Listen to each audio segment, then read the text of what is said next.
Donc nous avons eu aussi cette année un passage des gens du voyage. Alors si certains ont été conciliants sur les propositions et ont été respectueux, d'autres ont été plus virulents. Et on le sait dans ces genres de familles, quoi, si on peut appeler ça des familles. Hein. Donc ceux-ci ont investi le stade de rugby. Le stade du rugby. Donc, à leur départ, qu'avez-vous trouvé sur les sanitaires du stade de football et sur l'état de la pelouse? Alors, si vous permettez, je veux faire un point sur la question des gens du voyage. Bien sûr. Il faut savoir que notre intercommunalité Sud-Sainte-Baume est la seule intercommunalité du Var à n'avoir rempli aucune de ses obligations. Le point numéro 2, c'est que depuis le 1er janvier 2017, la compétence d'accueil des gens du voyage ne revient plus aux communes, mais revient à l'intercommunalité, à l'agglo Sud-Sainte-Baume. Et enfin, la loi est ce qu'elle est, et quand on ne remplit pas ses obligations, la loi dit qu'à partir du moment où des gens du voyage ont dételé leur caravane sur un terrain, on ne peut pas les faire partir. Mais vous êtes quand même vice-président. Quelle pression vous pouvez donner? Alors, je suis un modeste 7e vice-président, alors que mon prédécesseur avait quand même l'honneur d'être le premier vice-président. Et j'entends certaines rumeurs maintenant, mais pendant 6 ans, qu'a-t-il fait? Ce que je peux dire, c'est ce que moi j'ai fait depuis 1 an. Alors depuis 1 an, nous savons que l'été arrive ce genre de problème. Donc j'ai repris tout simplement le dossier de Madame Pardon, ancienne maire du Bossé.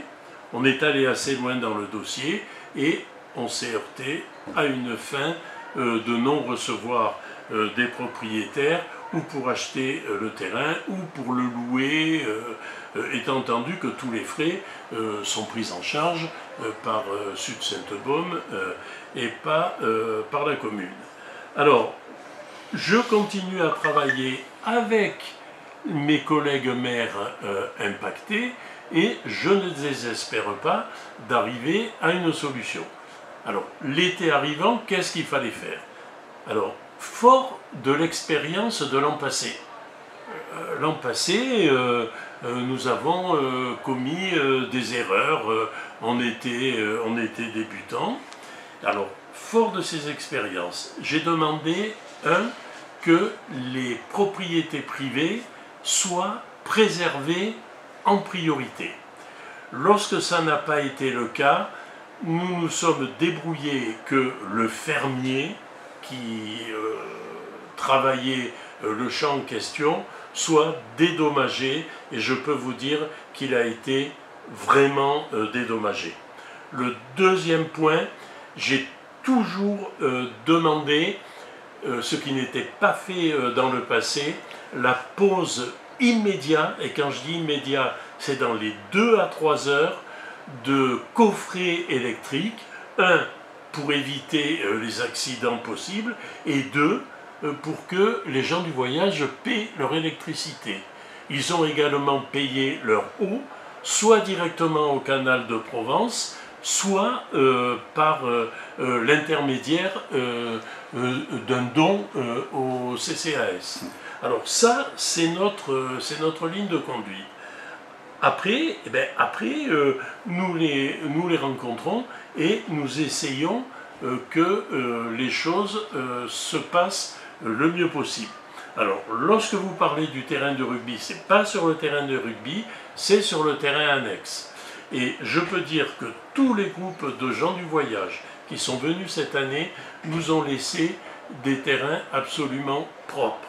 Pour ceux du rugby, c'était des forains. Donc je me suis débrouillé de leur obtenir un rendez-vous à la déchetterie, et ils ont absolument ils vendaient des matelas, donc ils récupéraient les vieux matelas. Tout est parti. Nous mettons en contact avec Sud Sainte-Baume pour les ordures ménagères. Enfin, dernier point, il y a un groupe de gens du voyage qui va chez un privé qui les accueille. Et là, nous avons travaillé avec Sud Sainte-Baume pour obtenir des sanisettes payées par Sud Sainte-Baume de manière à ce qu'il n'y ait pas de pollution. Alors maintenant, j'entends, parce que bon, ben, je lis avec intérêt votre blog et puis diverses interventions sur Facebook, et j'ai entendu parler, ah, au moins à Evenos, là c'est des gens sérieux, ils ne sont pas laxistes, ils ont déposé plainte, et les gens du voyage sont partis. Alors, c'est vrai, mais la situation est légèrement différente. Moi, à Evenos, ils sont moins de 5000 habitants. Ils n'ont pas à stationner là-bas. Nous, ayant dépassé plus de 5000 habitants, je peux déposer toutes les plaintes que je veux. La justice ne bougera pas. Et puis, je ne critique pas ma collègue d'Evenos, parce que quand on est confronté à ce genre de situation, j'allais dire, on fait un petit peu comme on peut. Bon, nous avions une expérience précédente, mais il y a eu effectivement un arrêté d'expulsion, mais si les gens du voyage avaient fait appel, le délai correspondait exactement aux 15 jours auxquels ils comptaient rester. Et puis, nous sommes arrivés à gérer ces situations dans le calme, et malheureusement, à Evenos, un de nos collègues élus a eu des jours d'incapacité de travail pour agression. Donc, effectivement, c'est une situation qu'il faut faire évoluer. Croyez-moi, on s'y emploie, et en attendant, je pense qu'on a géré les choses le mieux possible. Mais hormis ce que doit mettre la CCSB en place pour eux, c'est-à-dire un espace grand voyage, comment on pourrait dire ça, une aire, voilà, une aire de grand passage. Mais nous, au Beaussais, on leur doit quoi? Combien, si on fait une aire, elle doit être de combien? Est-ce que vous pouvez me répondre à ça? C'est pas forcément le Beaussais. Il faut qu'il y ait une aire de grand passage pour au moins 150 caravanes. D'accord, mais oui, mais c'est que mais là vous avez des gros mouvements, donc ça se comprend. Pour le moment, mais cette année, à notre nez, est-ce à cause de la crise sanitaire, je pense, on n'a pas eu de grands mouvements, puisque le groupe le plus important comportait 35 caravanes, qui ont été rejoints par une vingtaine, donc on n'a pas dépassé 50-60 caravanes. Mais si on va travailler pour l'avenir, pour que ce genre d'affaires ne se reproduise plus, il faut effectivement un grand terrain. Bon, un grand terrain, ça c'est pour bon, d'accord, ça c'est pour l'agglo, ça regarde l'agglo, donc tous vos collègues. Oui, mais ce sera bien dans une des communes de l'agglo. Oui, d'accord, mais pourquoi ça serait nous? On n'a pas d'espace, hein, pour on avait parlé, je me rappelle, au plan du Castellet, sur la zone des carrières, il y avait eu une proposition. C'était une piste, hein, parce que bon. Mais je veux dire, est-ce que nous serions capables de trouver un terrain, il n'y a pas besoin de 10 hectares, hein, pour mettre une petite partie de ces gens?